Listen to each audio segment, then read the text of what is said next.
महाशिवरात्रीची कथा. महाशिवरात्रीची ही कथा अतिशय परम पावन आणि पवित्र आहे. या कथेच्या श्रवण किंवा वाचनाने नकळत घडलेली सर्व पापे नष्ट होतात. अशी ही दिव्य कथा जी सूतजीने शौनकादिक ऋषींना सांगितली होती. चला तर कथेला सुरुवात करूया. विंध्य पर्वतात एक व्याध राहत होता. व्याध अर्थात शिकारी. तो हिंसक आणि निर्दयी होता. एके दिवशी नेहमीप्रमाणे शिकार करण्याच्या तयारीने शस्त्रे, फासे, जाळे सोबत घेऊन तो जंगलात गेला. तेथे एक भगवान शंकरांचे मंदिर होते. तो दिवस होता महाशिवरात्रीचा पर्वकाळ आणि त्या दिवशी सगळीकडून शिवमंदिर सुशोभित केले होते. मंदिराचा कळस चकाकत होता. मंदिरातील शिवलिंगाची भक्त मनोभावे पूजा करीत होते. ब्राह्मण समुदाय रुद्रघोष करीत होते. अखंड अभिषेकाची धार शिवलिंगावर धरली होती. टाळ मृदंगाच्या गजरात भगवान शिवशंकरांचे कीर्तन चालू होते. हर हर असा जयघोष भक्तजन करीत होते. अनेक दीप लावले होते. सुगंधी द्रव्यांचा दरवळ चहूकडे पसरला होता. त्या ठिकाणी तो व्याध आला. त्याने ते सर्व वातावरण पाहिले आणि सर्व प्रकाराची टिंगल करून तो तेथून शिव हर हर असे वेडावून पुढे दाट जंगलात चालला. चेष्टेमध्ये त्याच्या जिभेला शिवशिव म्हणायची सवय लागली. तो दाट जंगलामध्ये शिरला. संध्याकाळपर्यंत त्याला कोणत्याही प्राण्याची शिकार काही मिळाली नाही. सूर्यास्तानंतर जंगलामध्ये दाट काळोख पसरला. आकाशात चांदण्या चमचमत होत्या. फिरत फिरत तो व्याध एका सरोवराच्या तीरावरती आला. तेथे एक बेलाचा वृक्ष होता. शिकारीसाठी ती योग्य जागा आहे असे वाटून तो त्या वृक्षावरती चढून बसला. आकर्ण धनुष्य ओढून त्यावरती बाण लपवून तो येणारे सावजाचे लक्ष शोधू लागला. परंतु त्याच्या डोळ्यापुढे बेलाच्या वृक्षाच्या डहाळ्या येत होत्या. त्यामुळे त्याला काही नेम साधता येईना. तेव्हा त्याने फांदीवरील बेलाची पाने तोडून खाली टाकायला सुरुवात केली. त्या बेलाच्या वृक्षाखाली ब्रह्मदेवाने स्थापन केलेले एक शिवलिंग होते. त्यावर बेलाची तोडलेली पाने पडू लागली आणि अशा तऱ्हेने व्याधाकडून नकळत शिवरात्रीचे व्रत घडले होते. त्याला उपवास जागरण घडले होते. त्याच्या जिभेला हर हर म्हणण्याचा चाळा लागला होता आणि शिवलिंगावर वरतून बेलाची पाने पडून पूजनही घडत होते. रात्रीचा एक प्रहर उलटून गेला. त्या सरोवराच्या काठी एक गर्भिणी सुकुमार अशी हरिणी पाणी पिण्यासाठी आली. तिला दुरूनच दिसले की साक्षात मृत्यूचे रूप घेऊन व्याध आपल्यावरती बाण रोखून बसला आहे. तेव्हा ती मनुष्यवाणीने व्याधाला म्हणाली, हे महापुरुषा, एक रथ भरून छोटे जीव मारले तर एक हरिण वधाचे पातक, 100 हरिण वधले तर एका बैलाच्या हत्येचे पातक, 100 बैल मारले तर एका गोहत्येचे पातक, 100 गोहत्या केल्या तर एका ब्राह्मणाच्या वधाचा दोष, 100 ब्राह्मण वधाचे पातक म्हणजे एक स्त्रीवध आणि 100 स्त्रियांच्या हत्येचे पाप एका गुरुहत्येच्या पापापेक्षा शतपट असते. तर हे माझा अपराध नसताना तो माझ्यासारख्या गर्भिणीला मारू नकोस. माझ्या उदरातील निष्पाप कोवळ्या जीवाचा वध करून दोष घेऊ नकोस. मनुष्यवाणीने बोलणाऱ्या त्या हरिणीला पाहून व्याधाला आश्चर्य वाटले. तो म्हणाला, मनुष्यवाणीने बोलून ती एवढे शास्त्र कसे काय सांगतेस? माझ्या कुटुंबातील लोक माझ्यावर उदरनिर्वाहासाठी अवलंबून आहेत. ते आज दिवसभर माझ्यासारखेच उपाशी आहेत. तरीही सुद्धा माझ्या अंतःकरणात तुझ्याविषयी करुणा उत्पन्न झाल्यामुळे तू पूर्वी कोण होतीस, तुला एवढे ज्ञान कुठून मिळाले, ते सर्व काही मला सांग. हरिणीने बोलायला सुरुवात केली. ती म्हणाली, पूर्वी देवदानवांनी मिळून केलेल्या समुद्र मंथनांमधून जी 14 रत्ने निघाली त्यात मी एक रंभा नावाची अप्सरा रत्न म्हणून निर्माण झाले. माझ्या रूपावर देव ऋषी अनुरक्त झाले. त्याचे मनोरंजन करणे माझे काम होते. स्वर्गातील दिव्य भोग भोगून सौंदर्याने उन्मत्त होऊन मी शिवभजन, शिवरात्र, सोमवार, प्रदोषव्रत वगैरे सर्व काही सोडले. अमृतपान सोडून मद्यपान करू लागले. देवाचा संग सोडून हिरण्य नावाच्या दैत्याजवळ राहू लागले. एकदा तो दैत्य मृगयेसाठी दूरवर अरण्यात गेला. हे पाहून मला वाटले की या वेळात श्रीशंकरांचे दर्शन घेऊन यावे आणि म्हणून मी कैलासावर गेले. मला पाहताच भगवान शंकर क्रोधित झाले. माझ्याकडून घडलेल्या अपराधाची शिक्षा म्हणून त्यांनी मला शाप दिला की तू अत्यंत पापिनी असलेले मृत्यूलोकात हरिणी होऊन जन्म घेशील. तुझ्या सख्यांनाही हाच जन्म मिळेल. हिरण्य राक्षस मृग होऊन तुमचा पती होईल. तो शाप ऐकून मी भयभीत झाले आणि श्रीशंकरांचे चरणी क्षमायाचना करून व शाप देण्याची विनंती करू लागले. तेव्हा त्या दयाळू भोळे शंकराने मला उशाप दिला. 12 वर्ष पूर्ण झाल्यावर तुम्ही तात्काळ माझ्या चरणी याल. त्याप्रमाणे मला मृगयोनीत जन्म मिळाला. मी गर्भिणी असल्याने प्रसूतिकाळ जवळ आला आहे. तेव्हा मी ठिकाणावर जाऊन गर्भ ठेवून येते. त्यानंतर तू माझे प्राण घेतले तरी चालतील. व्याध म्हणाला, तुझ्या गोड बोलण्यावर माझा विश्वास नाही. खोटे बोलून हर तऱ्हेने प्राण वाचवावा हे प्राण्यांनाही कळते. तेव्हा तू महापापांचे उच्चारण करून शपथ घे, मग मी जाऊ देतो. त्यावर हरिणी म्हणाली, मी जर खोटं बोलत असेल तर ब्राह्मण कुळात उत्पन्न होऊन जो मनुष्य वेदशास्त्र शिकत नाही, संध्या करीत नाही, सत्य आणि पावित्र्य याच्यापासून वर्जित असतो, त्याचे पातक माझ्या माथी पडो. वेदांची विक्री, परपीडा, दानात विघ्न, गुरु, विष्णू, शिव यांची निंदा करणाऱ्यांचे, यतीची निंदा, द्वैतमताचा प्रचार करणाऱ्याचे, त्याप्रमाणे देवळात पुराण ऐकताना पान चघळणारे, देवळात स्त्रीबरोबर व्याभिचार करणाऱ्याचे पाप मला लागो, असं ती म्हणाली. ते पुढे म्हणाली, जे नवरा बायकोचा वियोग करतात ते या जन्मी नपुसक होतात. जे दुसऱ्याची वर्मी काढतात ते या जन्मी कावळे होतात. विद्या असून जे लोक शिष्यांना देत नाहीत ते पेंगळाच्या जन्माला जातात. जे ब्राह्मण अनुचित दान घेतात त्यांना पूर्वजन्मात गंडमाळा होतात. जे दुसऱ्याच्या गायी पळवून आणतात ते या जन्मी अल्पायुष्य होतात. जो राजा प्रजेला त्रास देतो तो वाघाच्या किंवा सापाच्या जन्माला जातो. जो साधूला छळतो त्याचा निर्वंश होतो. ज्या स्त्रिया व्रतनेम करतात, घरात धान्य असून पतीला जेवायला घालत नाहीत, त्यांना वाघाचा जन्म येतो. ज्या कुरूप म्हणून पतीचा त्याग करतात त्या पुढील जन्मी बालविधवा होतात. तेथेही व्याभिचारी होऊन शेवटी वेश्या होतात. पतीची निंदा करणाऱ्या दासी किंवा उलटा होतात. आईवडिलांना छळणारे माकड होतात. सासू सासऱ्यांना त्रास देणारे निसंतान होतात. व्याधा, तुला वचन देऊन जर मी नाही आले तर ही सर्व पापे मला लागोत. मी खोटे बोलले तर शिवपूजेचा अपहार केला असे होईल.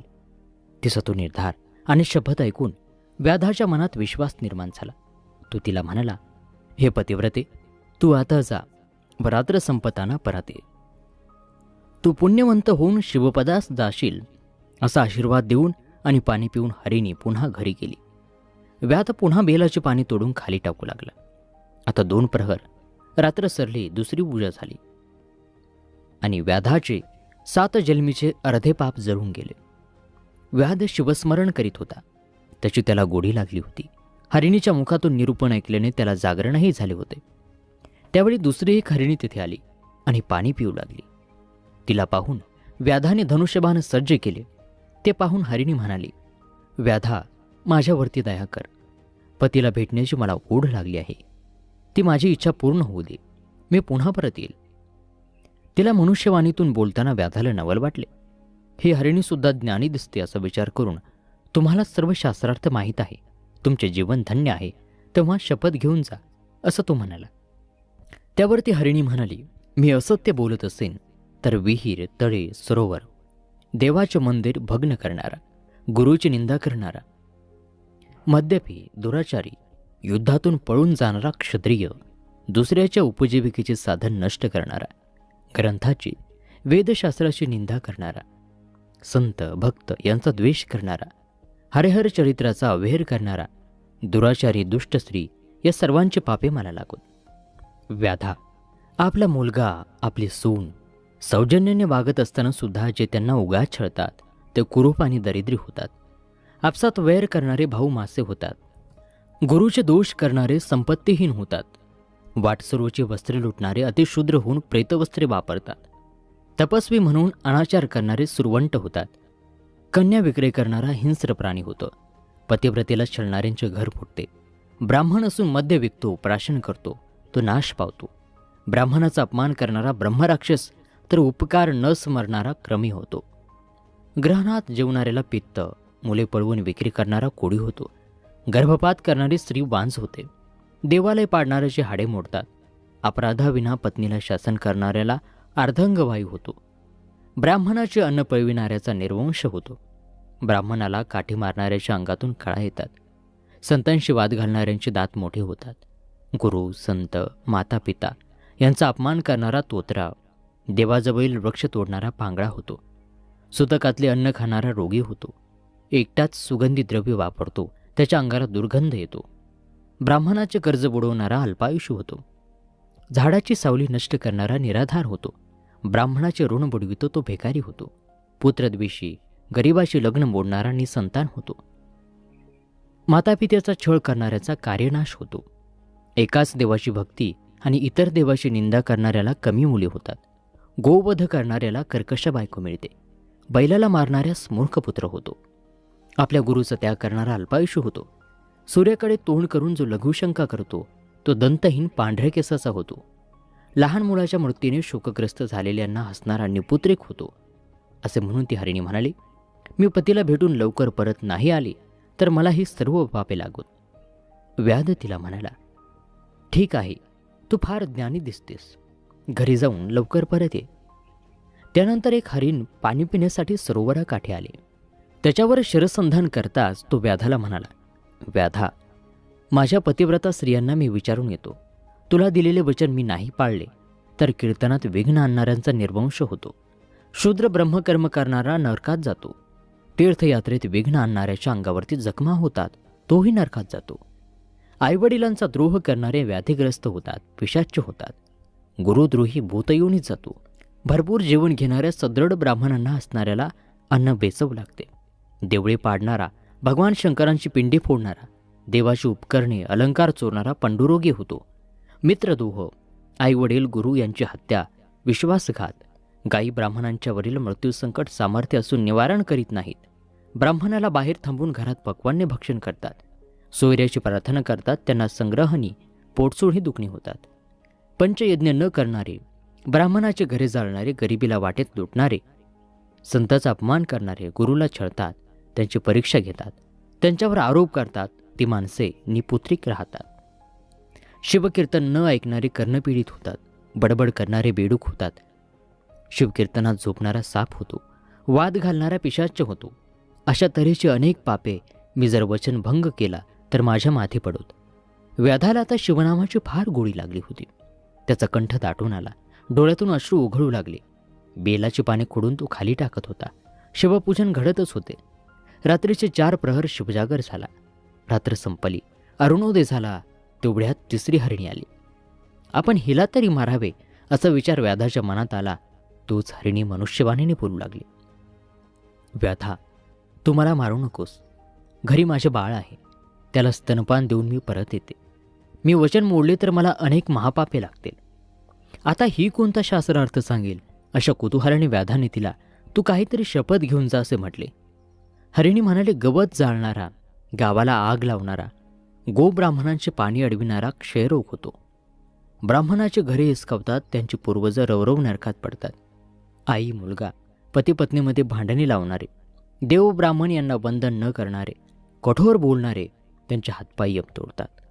चोरटी नजर ठेवणाऱ्यास नेत्ररोग, पुस्तके चोरणारा मुका होतो.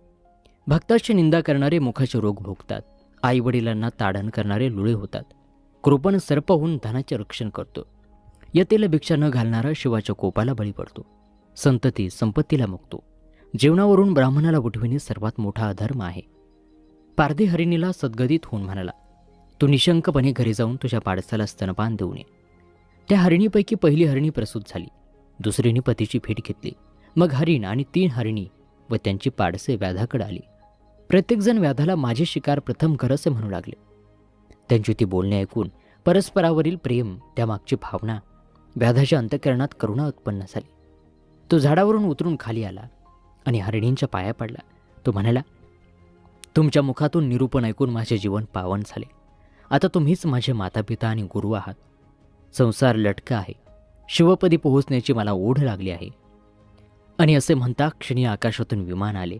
त्यात पंचवदन दशभुज व्याघ्रांभर नेसलेली तेजपुंज शिवगण बसले होते. किन्नर वाद्य वाजवित होते. विद्याधर गाणी गात होते. देव वर्षाव करू लागले. हरिणाची शरीरे दिव्य झाली. व्याध त्यांना नमस्कार करीत शिवहर मंत्र म्हणू लागला. त्याचा देह दिव्य शिवगणासारखा झाला. हरिणासह सर्वजण विमानात बसले. देव व्याधाची प्रशंसा करू लागले. व्याध शिवपदी पोहोचला. मृगांना तारामंडळात स्थान मिळाले. भगवान व्यासांनी लिंगपुराणामध्ये जे वर्णन केले आहे त्याचे हे प्राकृतमध्ये वर्णन होते. ही महाशिवरात्रीची व्रतकथा श्रवण केल्याने सर्व पापे नष्ट होतात. ही कथा ऐकणारा खरोखरच पुण्यवंत आणि धन्य होतो. अशी ही महाशिवरात्रीची कथा या ठिकाणी समाप्त होत आहे. ही कथा तुम्हाला कशी वाटली सांगायला विसरू नका आणि आणि आपल्या आप्तिष्टांसोबत नातेवाईकांसोबत शेअरसुद्धा नक्की करा. पुन्हा भेटूयात नवीन व्हिडिओत नवीन माहितीसह. तोपर्यंत नमस्कार. ओम नमः शिवाय. धन्यवाद.